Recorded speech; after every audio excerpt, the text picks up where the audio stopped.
Com uma narrativa ousada e personagens nada convencionais, a DreamWorks se consolidou como o meio-irmão mais novo e ousado da Disney. Mas alguns fãs se inspiraram na abordagem alternativa do estúdio para filmes infantis, trazendo teorias verdadeiramente bizarras e perturbadoras, desde o estranho motivo pelo qual Shrek é o último ogro, até como os Trolls garantiram a própria extinção, passando pelo problema mutante de B-Movie e a história humanoide de Kung Fu Panda. Vem comigo enquanto exploramos algumas das teorias mais intrigantes e perturbadoras sobre filmes da DreamWorks.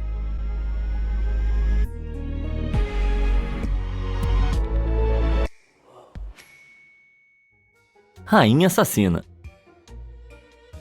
A franquia Shrek é conhecida pelas suas interpretações inteligentes de contos de fadas tradicionais, mas uma teoria de fãs sugere uma reviravolta mais sombria em um ponto específico. Semelhante à Bela Adormecida e Rapunzel, Fiona está trancada em uma torre desde pequena, mas você já se perguntou de onde ela tirava comida? Não há sinal de que alguém tenha acesso seguro ao castelo além de Fiona e o dragão. O lugar é totalmente fechado, então não é como se um entregador de pizzas conseguisse chegar lá em cima. Isso sugere que o dragão não está só protegendo Fiona, mas que ele também a alimenta. Mas a verdade sombria sobre o que tá no cardápio é mais chocante do que você pode imaginar. Quando Shrek e o burro se aproximam da Fortaleza do Dragão pela primeira vez, eles passam pelos restos mortais de cavaleiros que presumivelmente tentaram resgatar Fiona, e você pode presumir que eles acabaram na barriga do dragão. Mas algumas pessoas especulam que esses aspirantes a príncipes acabaram no prato de jantar da sua futura princesa. Parece loucura, mas há evidências bastante convincentes para se pensar. Enquanto escapam da torre, Shrek e Fiona passam por um caldeirão gigante e por um grande livro de receitas aberto, com o título de Guloseimas de Cavaleiro. Como dragões geralmente não cozinham a sua comida em panelas ou caldeirões, alguns teóricos propõem que essa configuração culinária seja para o preparo das refeições de Fiona. Se você olhar mais de perto, vai ver que a primeira coisa na lista de ingredientes é um cavaleiro desossado. Será que um dragão ia se importar com refeições desossadas?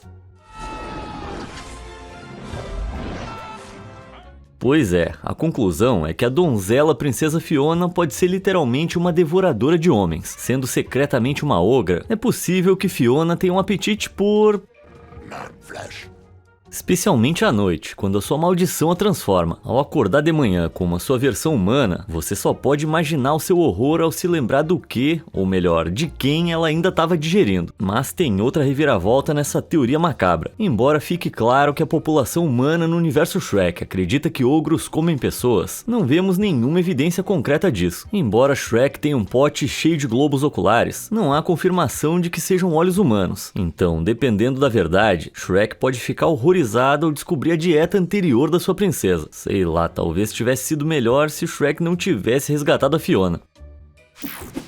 Como treinar seus Targaryens.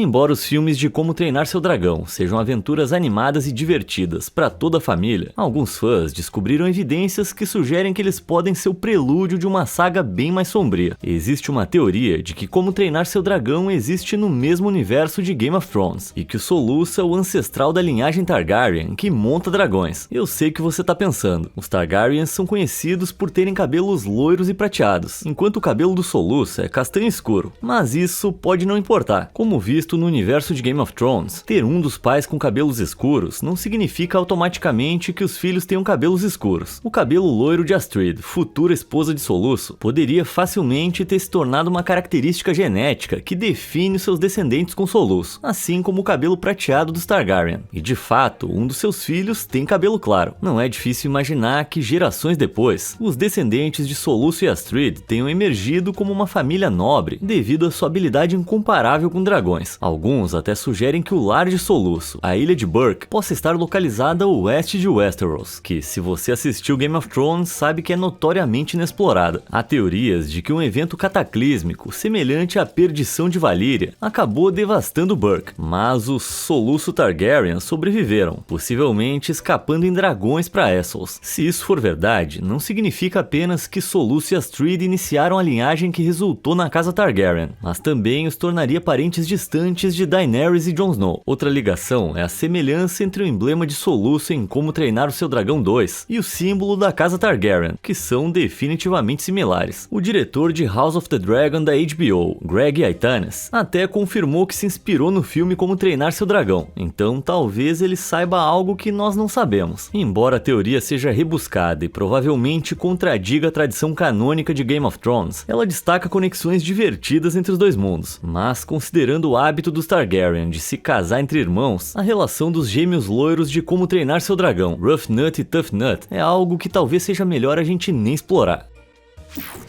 Fish King.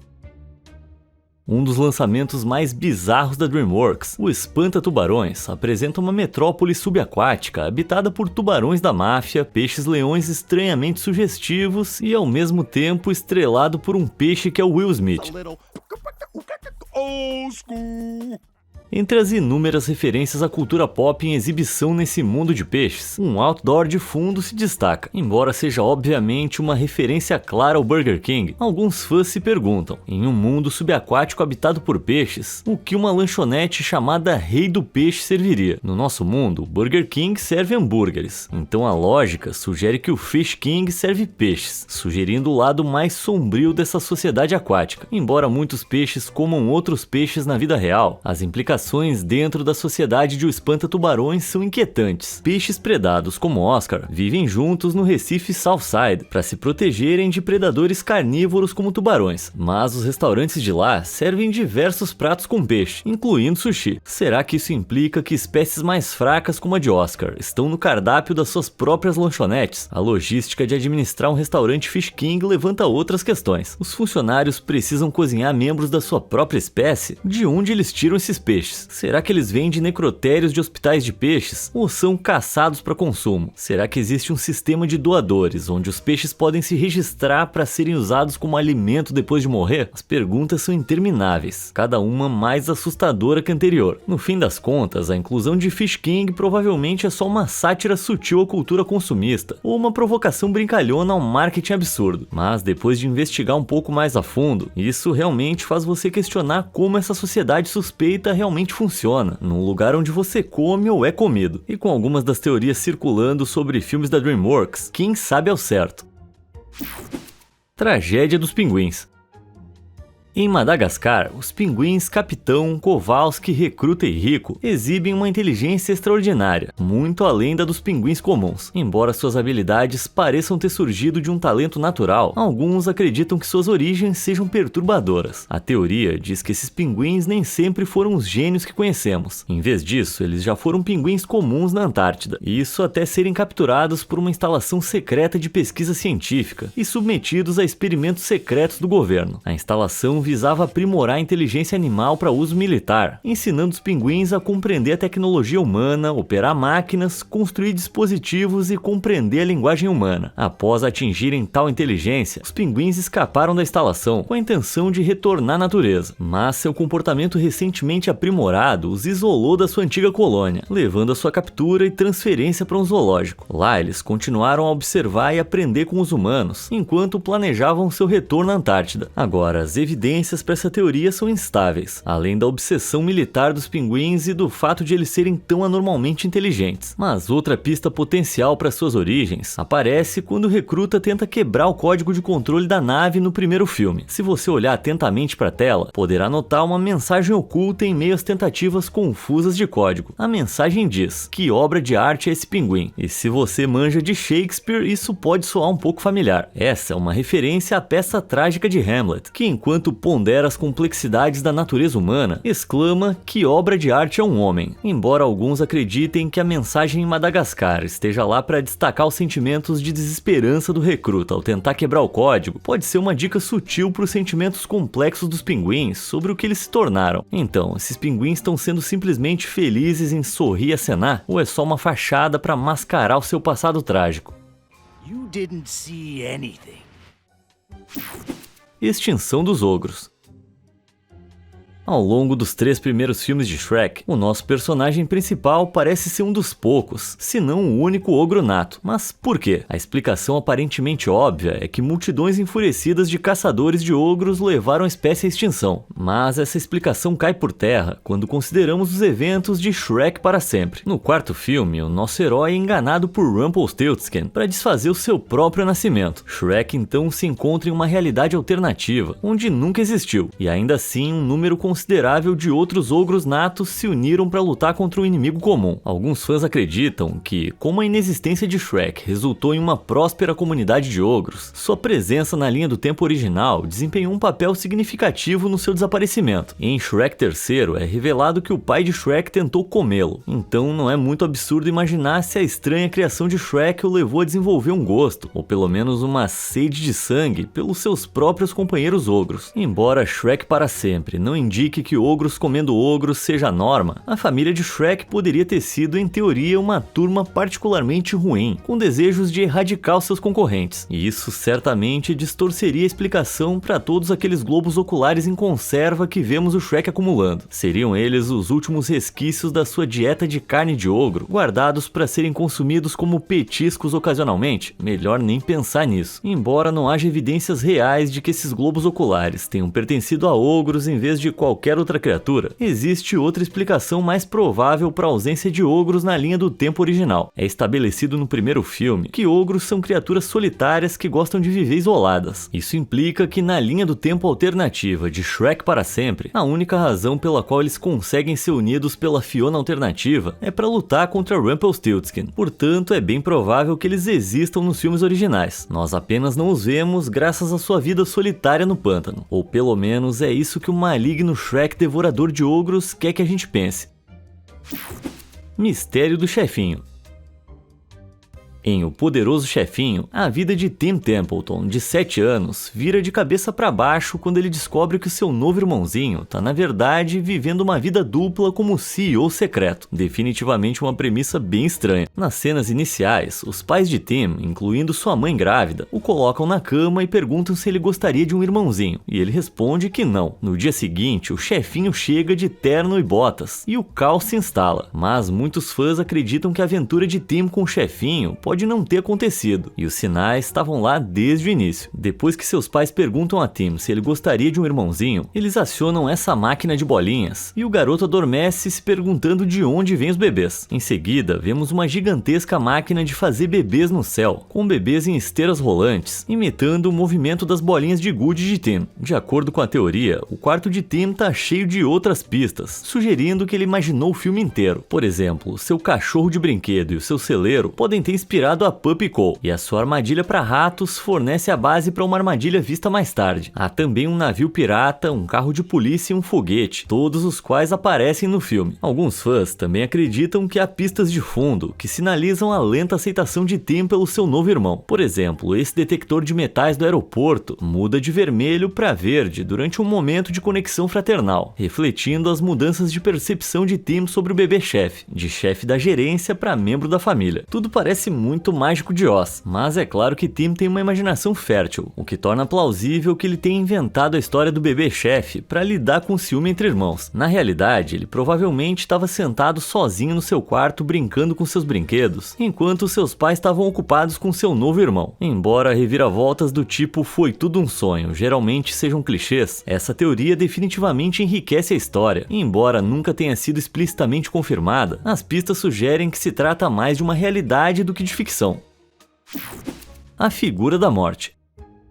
Em Gato de Botas, o Último Pedido, de 2022, acompanhamos o gato em uma aventura épica para restaurar 8 de suas 9 vidas, enquanto ele é perseguido por um lobo aterrorizante. Quando vemos o lobo pela primeira vez, o gato está sentado sozinho em um bar bebendo um copo de leite atrás do outro. E se você olhar atentamente, vai ver que ele está no seu 9º copo, uma referência à sua 9ª vida. Quando o lobo aparece ao lado do gato, ele é mostrado segurando um dos copos, possivelmente simbolizando que ele está segurando a vida do gato em suas mãos. Mais tarde, é revelado que o lobo é, na verdade, uma manifestação da morte em busca do gato para reivindicar sua vida final. Mas você já se perguntou por que exatamente a morte é representada por um lobo? Bem, alguns fãs acham que tem a resposta. Muitos fãs teorizam que a morte pode mudar de aparência com base nos medos das suas presas. Como humanos, normalmente imaginamos a morte como um ceifador de capuz, simbolizando nosso medo do desconhecido. Mas para o gato de botas, a morte aparece como um lobo, um canino. Além disso, o gato de botas se passa no mesmo universo de Shrek, onde a população é composta por personagens e criaturas de contos de fadas. E quem é um dos vilões mais frequentes em contos de fadas e fábulas? Isso mesmo, o lobo mau. Ele aparece em Os Três Porquinhos, na Chapeuzinho Vermelho e no Menino que Gritava Lobo, o que o torna a personificação do medo supremo em um mundo de conto de fadas.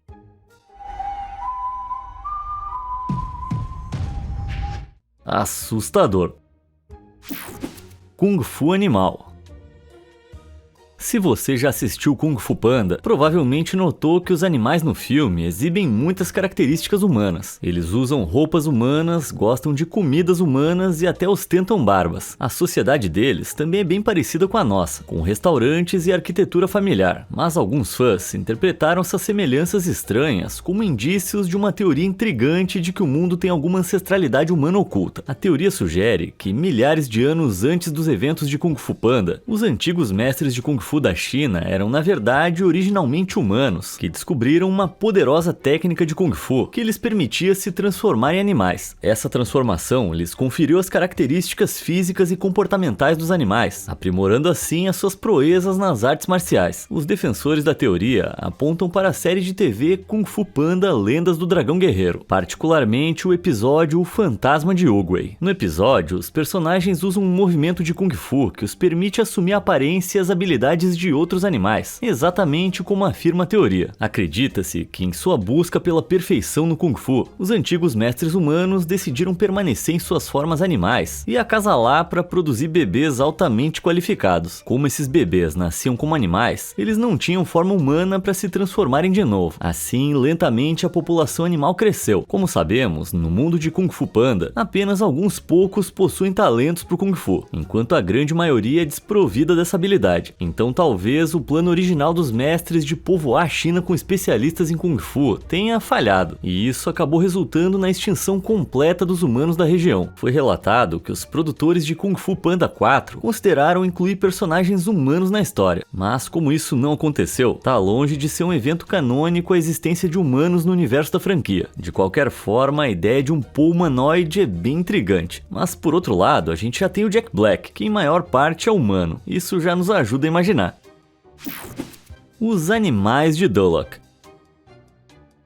As origens de contos de fadas de muitos personagens de Shrek, como o Homem Biscoito e os Três Porquinhos, são bem óbvias, mas o mistério da origem do burro causou um grande rebuliço entre os Brogers. Brogers é o nome dado aos fãs de Shrek. Embora o burro não pareça vir de nenhum conto de fadas específico, alguns fãs sugerem que ele compartilha uma conexão assustadora com ninguém menos que o Pinóquio. Na adaptação da Disney do conto de fadas original, Pinóquio acaba na Ilha dos Prazeres, onde garotos rebeldes podem fazer loucuras sem a supervisão de adultos, até que é revelado que os garotos estão sendo transformados em burros e vendidos. Enquanto Pinóquio escapa desse destino, seu amigo Pavio é transformado no que é reconhecido como uma das cenas mais horripilantes da história dos desenhos animados, conhecido no conto de fadas original de Carlo Collodi de 1883, pelo nome de Lucignolo. Acredita-se que esse personagem e o burro sejam a mesma pessoa. Como Pinóquio aparece com frequência nos filmes do Shrek, faz sentido que algumas crianças transformadas do conto também possam aparecer. Além disso, mais pistas são apresentadas em Shrek III. O burro faz alusão a ter sofrido aquele famoso bullying de ter as cuecas puxadas quando era estudante, o que só faz sentido se ele já foi um humano que usava calças em algum momento. Quando ele e o gato de botas trocam de corpo, o gato luta para controlar os seus gemidos e fala, o que o burro lhe garante que ele vai aprender a controlar, dando a entender que ele passou pelo mesmo processo. O único furo nessa teoria é que os cineastas por trás do primeiro Shrek insinuam no comentário do DVD dizer que o burro foi originalmente concebido para ser um burro comum que foi amaldiçoado, mas como o filme nunca revela as verdadeiras origens do burro, isso não é realmente canônico. Mas talvez Shrek 5 ou até mesmo um filme derivado do burro possam confirmar se a teoria do humano burro é verdadeira. Mas não são só as origens do burro que precisam de explicação. Embora os filmes do Shrek sejam repletos de detalhes sutis e easter eggs, tem um personagem secundário que eu aposto que você nunca notou. Quando Shrek e o burro entram em Duloc, se você prestar atenção, vai ver uma figura sombria dentro de uma das bilheterias. Na verdade, esse é o Z, personagem de Formiguinhas, o primeiro filme da DreamWorks. Mas, peraí, olha o tamanho do sujeito. Isso significa que os personagens de Formiguinhas eram realmente do tamanho de humanos? Ou o universo de Shrek que é composto por criaturas do tamanho de formigas? Eita, é muita pergunta. Preciso tomar alguma coisa.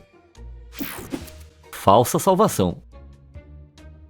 No filme Trolls, acompanhamos Pop e Brent enquanto eles tentam salvar sua vila Troll de ser devorada pelos malignos Burgans, que tradicionalmente devoram as criaturas durante um festival conhecido como Trollstício. No final, nossos heróis prevalecem e os Burgans concordam em parar de comer os Trolls, e todos viveram felizes para sempre. Será mesmo? Bem, alguns fãs teorizaram que após os eventos do filme em que os Burgans não consomem mais Trolls, uma consequência perturbadora surge. Nos primeiros momentos do acordo com os Burgans, os Trolls se alegram em começar a viver livremente, sem medo de serem comidos. Mas a teoria sugere que essa felicidade dura pouco. Com o desaparecimento do seu único predador natural, a população dos Trolls provavelmente vai explodir em números. À medida que os Trolls se multiplicam, eles esgotam rapidamente seus recursos e seu habitat. Se a teoria estiver correta, ser comido pelos Burgans estava, na verdade, garantindo a sobrevivência contínua da espécie, ao manter a população em um nível controlável. Sem os Burgans, os Trolls poderiam acabar enfrentando a fome em massa e a devastação econômica devido à falta de recursos. Mas o que você acha? Será que o final feliz dos Trolls pode realmente significar o fim da espécie? Não sei vocês, mas eu não consigo evitar a sensação de que essa teoria sombria pode ser possível. O verdadeiro Shrek. Embora o enredo de Shrek seja baseado em contos de fadas, você sabia que o personagem da DreamWorks pode ter sido inspirado em uma pessoa da vida real? Dizem que o Shrek tem uma semelhança incrível com um cara chamado Maurice Tillet, também conhecido como o Anjo Francês. Maurice foi um lutador profissional russo-francês e campeão mundial dos pesos pesados nas décadas de 1930 e 1940. Além da sua carreira na luta, Maurice ganhou fama pela sua aparência incomum, causada por uma condição chamada acromegalia, a qual fazia suas mãos, pés e características faciais incharem a proporções enormes, devido ao excesso de hormônios de crescimento. Assim como Shrek, Maurice era frequentemente julgado por sua aparência, enquanto alguns dizem que ele tinha uma esposa extremamente bonita, semelhante ao relacionamento inicial de Shrek com a princesa Fiona. Dito isso, a DreamWorks nunca confirmou nem negou que qualquer pessoa viva tenha inspirado a criação de Shrek. Não só isso, mas embora essa foto se assemelhe um pouco ao Shrek ao lado da Fiona na sua forma humana, a mulher nessa foto não é a esposa de Maurice, mas sim a modelo Dorian Leigh. Também é um fato pouco conhecido que o personagem clássico da DreamWorks é vagamente baseado no livro infantil de 1990, também chamado Shrek, do cartunista americano William Steig. Ele faleceu em 2003 e nunca falou publicamente sobre qualquer ligação entre o seu ogro verde rabugento e o Anjo Francês. Mas o que você acha da suposta semelhança? Seria só coincidência ou foi uma inspiração secreta? Fala pra mim aí nos comentários. O garotinho da Mega Mãe. Desde o início de Megamente, fica claro que o personagem título está completamente apaixonado pela repórter Roxane Rich, e felizmente a sua atração acaba sendo correspondida. Mas considerando que Megamente e Roxane são espécies completamente diferentes e nasceram em planetas muito distintos, alguns fãs questionam o que no fim das contas fez com que os dois se achassem tão atraentes. Bem, uma teoria revela uma verdade bem incômoda para responder essa pergunta. Você já deve ter ouvido aquele clichê de que os opostos se atraem, mas alguns psicólogos sugerem que as pessoas tendem a se sentir atraídas por indivíduos que as lembram de alguém familiar. Com isso em mente, alguns fãs notaram que Roxane tem características faciais e aparência geral bastante semelhantes às da mãe do Megamente. Mas espera aí, é sério que eu tô aqui falando que o Megamente tá atraído pela própria mãe? Felizmente não é tão simples. Geralmente as pessoas não se sentem atraídas pelos pais dessa forma, mas somos atraídos pela sensação de segurança proporcionada por rostos familiares. Alguns estudos descobriram que nossos parceiros românticos escolhidos podem se assemelhar a um dos nossos pais, seja de forma física ou comportamental. Isso porque os estímulos aos quais somos expostos com mais frequência são mais fáceis de serem processados pelo nosso cérebro. É a mesma razão pela qual muitas pessoas desenvolvem um tipo. Existe conforto na familiaridade. No contexto, apesar de ter apenas alguns dias de vida ao deixar o seu planeta natal, Megamente se lembra vividamente dos rostos de seus pais. Como nenhuma outra figura feminina preencheu a lacuna deixada pela mãe, Megamente pode inconscientemente se sentir atraído por mulheres que compartilham suas características, incluindo essa testa enorme. Faz sentido? Até que sim. Ainda assim é incrivelmente bizarro. Indubitably. Abelha de olhos azuis. Em B-Movie, conhecemos Barry B. Benson, uma jovem abelha desiludida com seu destino de produzir mel. Depois de se aventurar fora da colmeia pela primeira vez, ele quebra uma das regras fundamentais do mundo das abelhas, ao iniciar um relacionamento com uma humana. Mas além da premissa bizarra do filme, alguns fãs notaram um detalhe aparentemente inócuo que pode explicar alguns dos comportamentos estranhos do herói. Estranhamente, Barry e seu pai, Martin, parecem ser as duas únicas abelhas em toda a colmeia que têm olhos azuis em vez de castanhos. Aparentemente, Barry herdou geneticamente os olhos azuis do pai, mas a verdadeira questão é, em uma colmeia quase completamente de olhos castanhos, de onde vieram os olhos azuis de Martin e o que eles significam? Uma teoria é que essa conexão entre pai e filho se deve a uma mutação genética, que torna seus cérebros inerentemente diferentes dos de outras abelhas. No filme, as aspirações de Barry de interagir com humanos são vistas como muito incomuns, então algum tipo de mutação pode estar fazendo com que ele aja de forma diferente do resto da colmeia. É possível que Martin também tenha lutado contra pensamentos estranhos quando tinha a idade de Barry, e é por isso que ele se esforça tanto para dissuadir os instintos do filho. Talvez Martin tenha tido uma experiência fora da colmeia semelhante à de Barry, e tenha ficado traumatizado por uma interação com humanos. Esse trauma pode explicar sua falta de apoio às aspirações de Barry, já que ele pode estar projetando seus próprios medos e experiências passadas no filho. Em última análise, os olhos azuis de Barry provavelmente têm um propósito prático para o público: identificar facilmente o personagem principal. Isso faz com que Barry se destaque, enquanto os olhos azuis de Martin simplesmente garantem que a aparência de Barry faça sentido geneticamente. Agora, eu não consigo deixar de me perguntar se o pai do Barry não tem algo por fora aí com uma humana. Velhinho sem vergonha. Você conhece alguma teoria sombria sobre filmes da DreamWorks para me contar? Deixa aí nos comentários e já me diz se tem outras franquias de filmes que você também gostaria que eu falasse. Como sempre, obrigado por assistir.